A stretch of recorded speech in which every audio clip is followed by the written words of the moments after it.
እሺ ተመልካቾች እንዴት ናችሁ? እንግዲህ የኢትዮጵያ ኢኮኖሚ የስድስት ወር ሪፖርት ከቀረበ በኋላ አንድ መነጋገር የነበረ ሀሳብ ነበር። እሱም የኢትዮጵያ ጠቅላላ ሀገራዊ ምርት ጂዲፒ 10 ከመቶ እና ከ10 ከመቶ በላይ ሊያድግ ይችላል የሚለው ሀሳብ ማለት ነው። ስለዚህ ዛሬ ይህንን ጉዳይ የተወሰነ ሀሳብ ለመስጠት እንሞክራለን። የኢትዮጵያ ኢኮኖሚ ጂዲፒ ማለት ነው 10 ከመቶ የማደግ እድል አለው ወይ የሚለውን እንመለከታለን። ፖለቲካል ሳይሆን ፖለቲካል ማለት በራሱ በፖለቲከኞች የሚቀመጥ ቁጥር አለ። እሱን ሳይሆን የምናወራው ስታቲካልም ደግሞ አይደለም፣ በስታቲክስ የሚወጡ መረጃዎች አሉ። እሱን ሳይሆን ኢኮኖሚካሊ ማደግ ይችላሉ ታንጀብሊ የሚለውን የተወሰነ ሀሳብ ለመስጠት ነው። ከመጀመሪያው ስንጀምር መልሱ አዎ ነው። ኢትዮጵያ የማደግ እድል አላት። ነገር ግን በጣም ጥብቅ የሆኑ ሁኔታዎችና መሟላት ያለባቸው ጉዳዮች አሉ። እሱን ቀድሞ መመልከት ያስፈልጋል። እድል የሚከለከል አይደለም። የኢትዮጵያ ኢኮኖሚ ከ10 ከመቶ በላይ የማደግ ልምድ አለው። የአይኤምኤፍ መረጃዎች ላይ የወርልድ ባንክ መረጃዎች ላይ ብትገቡ እንደ ፈረንጆች አቆጣጠር ከ2004 እስከ 2016 የኢትዮጵያ ኢኮኖሚ በአማካይ በ10 ከመቶ ከ10 ከመቶ በላይ ሲያድግ ነበር የነበረው። የወርልድ ባንክ ዳታ 2004 ላይ 13.5 ከመቶ ነበር ሲያድግ የነበረው። 2005 ላይ 11.8 ከመቶ፣ 2006 ላይ 10.8 ከመቶ፣ 2007 11.4 ከመቶ፣ 2008 10.7 ከመቶ፣ 2009 8.8 ከመቶ፣ 2010 12.5 ከመቶ፣ 2011 11.1 ከመቶ፣ 2012 8.6 ከመቶ፣ 2013 10.5 ከመቶ፣ 2014 10.2 ከመቶ፣ 2015 10.3 ከመቶ፣ 2016 9.43 ከመቶ። አማካዩን ስትወስዱት በዓለም ላይ በጣም ፈጣን የሚባለው የኢኮኖሚ እድገት ነው፣ ጂዲፒ ነው። በዚህ መጠንም ደግሞ ያድጉ የነበሩ ሀገራቶችም ነበሩ። ለምሳሌ የቻይና ኢኮኖሚ በ2000ዎቹ ውስጥ በከፍተኛ መጠን ነበር የሚያድገው። ለምሳሌ 2004 የቻይና ኢኮኖሚ በ10.1 ከመቶ ያድግ ነበር። 2005 ላይ በ11.5 ከመቶ፣ 2006 ላይ በ12.7 ከመቶ፣ 2007 ላይ በ9.7 ከመቶ፣ 2008 ላይ በ9.4 ከመቶ፣ 2010 ላይ በ10.6 ከመቶ። የሩዋንዳም በተመሳሳይ የሩዋንዳም ኢኮኖሚ 2000 አካባቢ ላይ በጣም በፍጥነት ያድግ ነበር። ኢኮኖሚዎች በተለይ ከ2000 በኋላ ማገገም ሲጀምር የነበረው ኢኮኖሚያ በፍጥነት ነው ሲያድግ የነበረው። ስቲል እንደዛው 2000 ላይ በ8.4 ከመቶ ነው የሩዋንዳ ኢኮኖሚ። 2001 ላይ በ8.5 ከመቶ፣ 2002 ላይ በ13.2 ከመቶ፣ 2000 አሁን እንኳን የቅርቦቹ 2021 ላይ ብንመለከት 10.9 ከመቶ፣ 2022 ላይ 8.2 ከመቶ፣ 2023 ላይ 8.2 ከመቶ፣ 2024 ላይ 8.9 ከመቶ። አሁን ደግሞ 2025 ላይ የሩዋንዳ ኢኮኖሚ ወደ 7.8 ከመቶ በትልቅ መጠን ሲያድግ ነበር እና የኢትዮጵያም ኢኮኖሚ ይህ ኤክስፒሪየንስ ያለው ነው እና ከ2018 በኋላ ደግሞ በአማካይ ከ5 እስከ 7 ከመቶ ጠቅላላ ሀገራዊ ምርት እድገት ሲያስመዘግብ ነበር። ስለዚህ የኢትዮጵያ ኢኮኖሚ እምቅ አቅም አለመኖር አይደለም። ጠቅላላ ሀገራዊ ምርት ከ10 ከመቶ በላይ ያድጋል ላያድገም የሚለውን ጉዳይ የምናወራው ጉዳዩ ያፈጻጸም ነው። ግን ለዚህ የሚያገለግሉ መሰረታዊ የሚባሉ የእድገት ቀመሮች አሉ። አንደኛው አንድ ሀገር ከ10 ከመቶ በላይ ለማደግ በጋራ መስራት ያለባቸው 3 ጉዳዮች አሉ፣ በጣም መሰረታዊ የሚባሉት። የመጀመሪያው በጣም ግዙፍ ኢንቨስትመንት ያስፈልጋል። በጣም ግዙፍ ኢንቨስትመንት፣ የመሰረተ ልማት ኢንቨስትመንት ያስፈልጋል። የፋብሪካ ኢንቨስትመንት ያስፈልጋል። የኃይል አቅርቦት ላይ የሚሰሩ ኢንቨስትመንት ስራዎች ያስፈልጋሉ። አንዱ ይሄ መኖር አለበት። ሁለተኛው ከፍተኛ የምርታማነት መጠን፣ እያንዳንዱ ሰራተኛ የሚያመርትበት የምርት መጠን ማደግ አለበት። በአገልግሎት ሴክተሩ፣ በግብርና ሴክተሩ፣ በአምራች ሴክተሩ ላይ ከፍተኛ የምርታማነት አቅም መኖር አለበት። ሶስተኛ መሰረታዊ የሚባለው ምንድን ነው? ከፍተኛ የሆነ የኤክስፖርት አቅም ያስፈልጋል። ከፍተኛ የሆነ ደግሞ ኢምፖርትን የመተካትም ደግሞ አቅም ያስፈልጋል። ከዚህ ውስጥ አንዱ ከጎደለ እንዳው የሚባለው ምንድን ነው? አመታዊ የእድገት መጠን እስከ 5 ከመቶ ሊቀንስ ይችላል። እነዚህ መሰረታዊ 3 ቀመሮች መኖር አለባቸው። ስለዚህ ይሄ 10 ከመቶ በላይ ለማደግ የኢትዮጵያ ኢኮኖሚ መንቀሳቀስ ያለባቸው መሰረታዊ የሚባሉ 4 ሞተሮች አሉ። ደግሞ እንዳይሳካ ደግሞ ሊያደርጉ የሚችሉ ደግሞ ምክንያቶች አሉ። እሱን ከአጋራችን መልእክት በኋላ በደንብ እንመለከተዋለን። ለምን በአዲሱ ገበያ አደባባይ ፊት ለፊት በ2.8 ሚሊዮን ብር ብቻ የቤት ባለቤት መሆን እንዳለበት ልንገረው። ከምንም በላይ አዲሱ ገበያን የመሰለ ምቹ መኖሪያ ሰፈር የትም አያገኙ።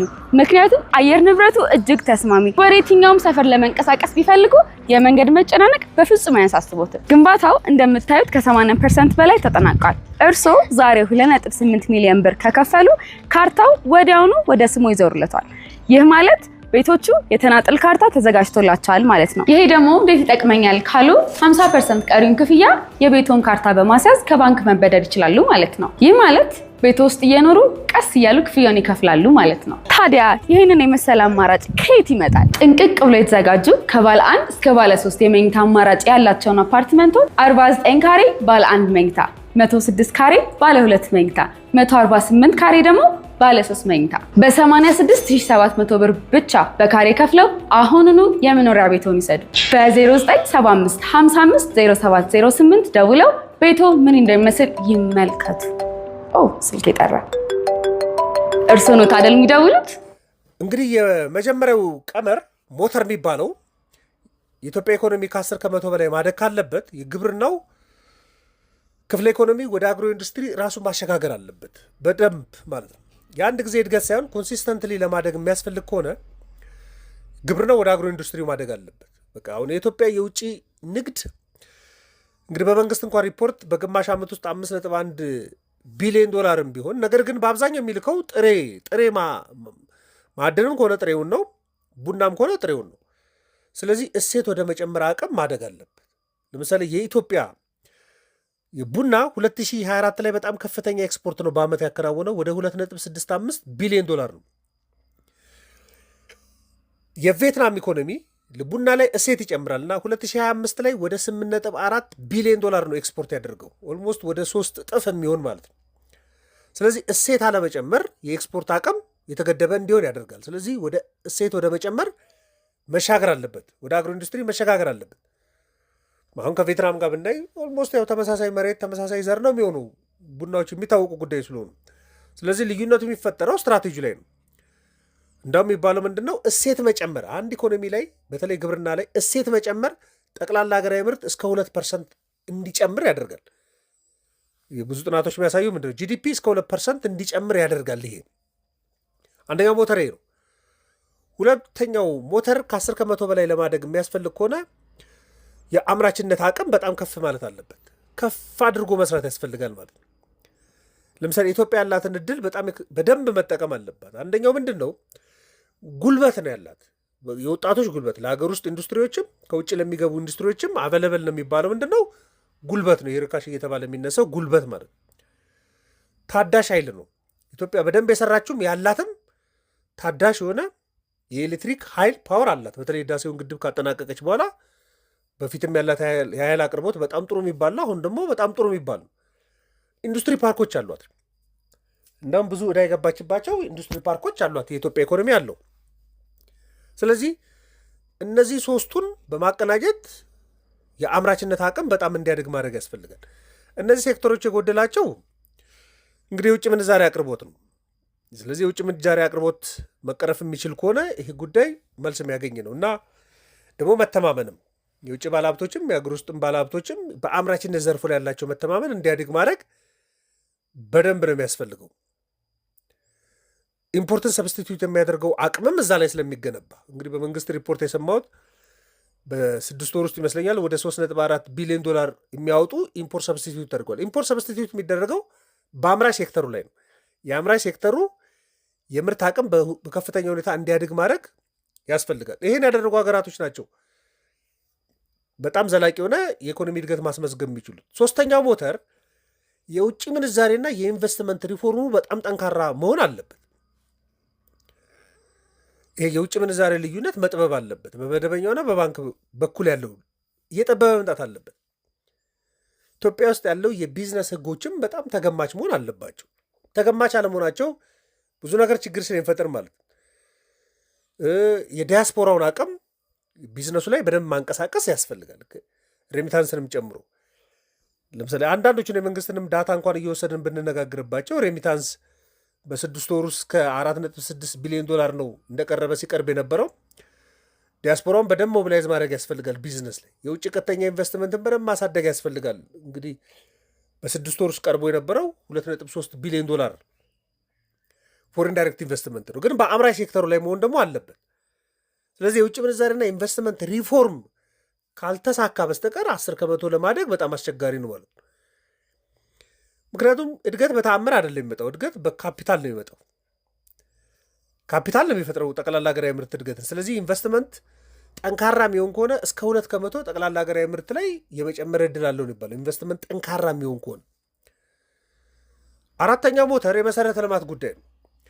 አሁን የኢትዮጵያ ኢኮኖሚ መሰረተ ልማት ላይ ብዙም ችግር ያለበት ላይሆን ይችላል፣ መሰረተ ልማቶች ላይ። ምክንያቱም ቅድም ነግራችሁ ከ2004 እስከ 2016 የኢትዮጵያ ጠቅላላ ሀገራዊ ምርት በጣም ያደገው ብዙ ሴክተሮች ላይ ይሰራ ነበር። በተለይ ዲማንድ ድራይቭ የሚያደርግ የፍላጎትን የሚያሳድጉ የኮንዶሚኒየም ግንባታዎች፣ የመንገድ ላይ ኢንዱስትሪ ፓርኮች፣ ዩኒቨርሲቲ ላይ፣ ግድብ ላይ በጣም ከፍተኛ ገንዘብ ያወጣ ስለነበረ ኢኮኖሚው ጠቅላላ ሀገራዊ ምርቱን የለጠጠው ነው የመጣው። አሁን ብዙ መሰረተ ልማቶችን ሰርቷል ማለት ኢንዱስትሪ ፓርኮች አሉ። እሱ ውስጥ ዩቲላይዝ የማድረግ ጥያቄ ነው ያለው ማለት። ግድብ አለ። ከግድቦቹ የሚወጣውን ኃይል ዩቲላይዝ የማድረግ ጥያቄ ነው ያለው።